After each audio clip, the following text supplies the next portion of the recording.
मित्रों नमस्ते। BA part 1 semester 2 गद्य की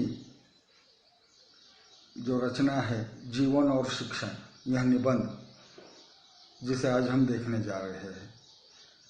इस निबंध के रचनाकार है भारत के आध्यात्मिक गुरु तथा महात्मा गांधी के उत्तराधिकारी, आध्यात्मिक उत्तराधिकारी, भारत रत्न विनोबा भावे। विनोबा जी के बारे में जितना भी कुछ कहा जाए वो बहुत कम है। इनका संसार की करीब करीब 42 भाषाओं पर अधिकार था। 42 भाषाएं वे पढ़ लिख बोल सकते थे।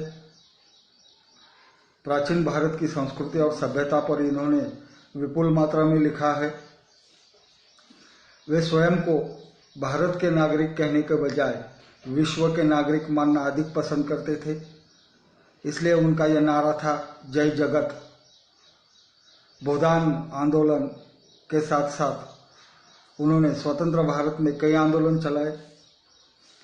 भारत की आज़ादी के आंदोलन में भी इन्होंने अपना सक्रिय योगदान दिया है।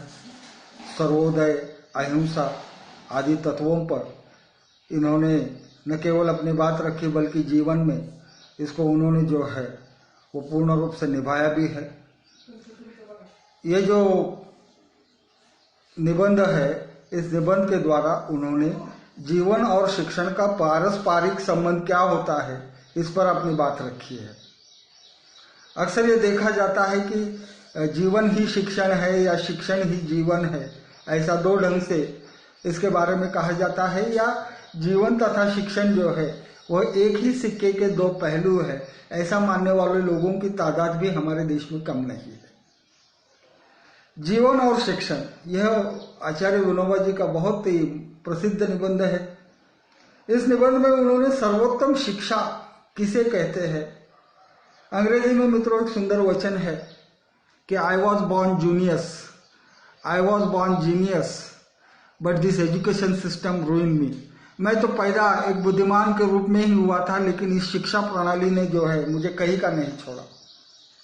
वर्तमान शिक्षा प्रणाली जो है हमारी दो विभागों में, दो गुटों में विभाजित हुई है। एक पहली है औपचारिक शिक्षा प्रणाली और दूसरी है अनौपचारिक शिक्षा प्रणाली। औपचारिक और अनौपचारिक शिक्षा प्रणाली, इनमें क्या अंतर होता है? औपचारिक शिक्षा जो होती है वो केवल क्लासरूम में दी जाती है, वर्ग में पढ़ाई जाती है। और अनौपचारिक यानी स्कूल के बाहर जाकर हम जो भी कुछ पढ़ते हैं, पाठशाला, महाविद्यालय, उससे बाहर जाकर हम जो भी कुछ पढ़ते हैं वह अनौपचारिक शिक्षा है। और अनौपचारिक शिक्षा ही अधिक महत्वपूर्ण है, यह विनोबा जी का कथन है। आदर्श विद्यार्थी और आदर्श शिक्षक कैसे बनते हैं, इस पर जो है वो विनोबा जी ने अपने विचारों से हमें अवगत कराया है। आज विनोबा जी के मतानुसार आज की वर्तमान जो शिक्षा प्रणाली है, इसके कारण जीवन के दो टुकड़े हो जाते हैं।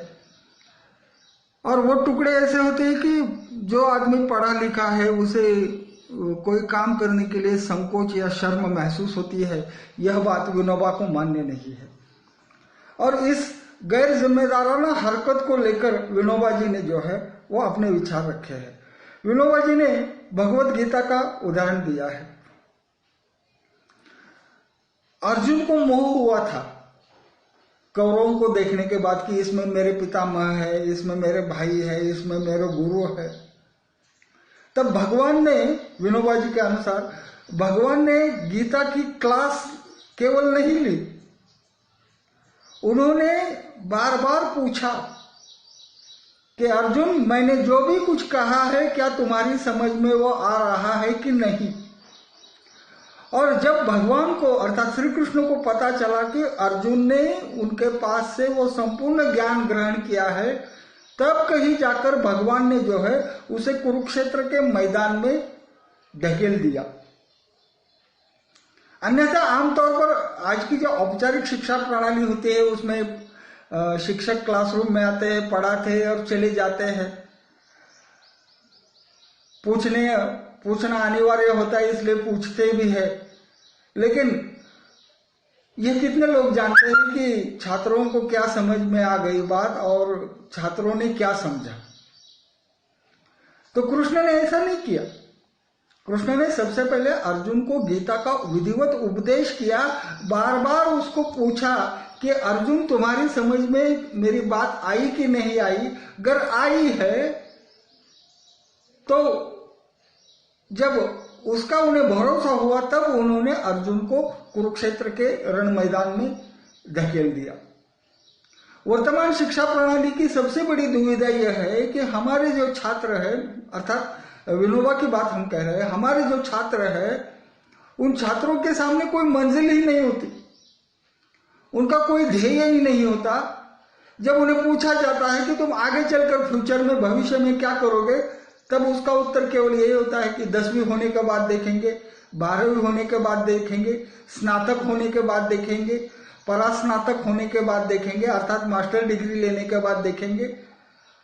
और धीरे धीरे जिंदगी खत्म हो जाती है, लेकिन उसको इस बात का पता नहीं चलता कि आखिर उसने शिक्षा ग्रहण क्यों की या शिक्षा ग्रहण करने के पीछे उसका कौन सा उद्देश्य था। और ये जो सवाल है आगे देखा जाएगा, यही सवाल हमारी युवा पीढ़ी को गुमराह कर रहा है, यह आचार्य विनोबा भी स्वयं मानते हैं। जिंदगी की जिम्मेदारी जो होती है वो कोई डरावनी चीज नहीं होती, ये विनोबा का कथन है। वह आनंद से ओतप्रोत है। ये बात पक्की समझ में होनी चाहिए कि जीवन हमें दूसरी बार नहीं मिलने वाला, जीवन केवल एक ही बार मिलता है। और इस जीवन को हमें, मतलब हमारे जाने के बाद हमने जीवन में क्या किया या हमारा जीवन कैसा था, इसका फैसला हम नहीं करेंगे। इसका फैसला करने वाली दुनिया होती है कि फला फला आदमी इतने वर्षों तक जीवित रहा, लेकिन उसने अपने जीवन में क्या किया। अगर कुछ नहीं किया तो उसका जीवन व्यर्थ है। तो शिक्षा प्रणाली का यह सबसे बड़ा उद्देश्य यह है विनोबा के अनुसार कि शिक्षा आदमी को दूसरों के बारे में विचार करने के लिए सिखाती है। हम कहते हैं कि सा विद्या विमुक्ते, अर्थात शिक्षा यह मुक्ति का साधन है। लेकिन सबसे बड़ी बात यह है कि शिक्षा के द्वारा हम जो है वह अपने जीवन को पूर्ण रूपेण सार्थक और प्रासंगिक बना सकते हैं। मान लीजिए किसी को शिक्षा दी, उसने, he is well educated person, no doubt, लेकिन अगर शिक्षा का प्रयोजन, उसका उद्देश्य उसके समझ में नहीं आता तो बंदर के हाथ में मोती की माला की जो कहावत है वो कहावत सार्थक होती है। हम सब जानते हैं कि अल्बर्ट आइंस्टाइन की जो थ्योरी है कि उसके मुताबिक अणुबम तैयार किया गया। तो वैज्ञानिकों ने अणुबम के माध्यम से जो है वो ध्वंस ही करना सीखा।